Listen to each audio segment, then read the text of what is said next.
We've been talking about the increasingly dire water situation in California, and now California Governor Jerry Brown has ordered cities and towns to cut water consumption by 25%. You might remember that a little over a year ago, Governor Brown asked for a voluntary 20% cut. Basically, none of the state was able to do that or chose not to, I guess. And yesterday, the day before, water officials measured the lowest snowpack in more than 60 years of record keeping, and Brown announced an executive order with a bunch of elements. One issue that I'm going to tell you what the restrictions are. One issue is that 75% of California water use is for agriculture, and most of these regulations apply to urban life, which is only a small portion of all California water use. So here's what the restrictions are. Cities have to stop watering those median strips of grass that run down the middle of roads. Okay. 50 million square feet of grass will be removed and replaced with drought-tolerant landscaping. A temporary rebate program is going to be created to encourage homeowners to replace their appliances with ones that use less water. Golf courses, college campuses, and cemeteries need to cut their water use.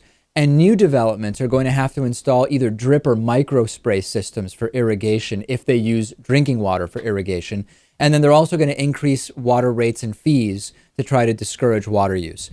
This is all reasonable stuff. And we're completely on board, Lewis, with the water crisis that is going on in California and the need to address this. But agricultural water use is 75% of California water use, and it's barely addressed.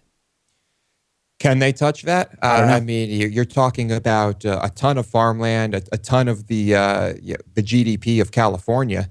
I don't know. I mean, food that California residents have to eat.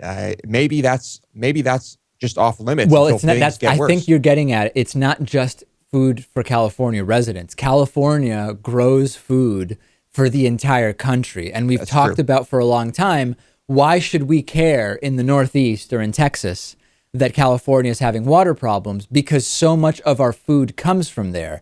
So this has the potential to disrupt the food supply across the country. I totally understand that it would have a huge impact to curb water usage for agricultural purposes.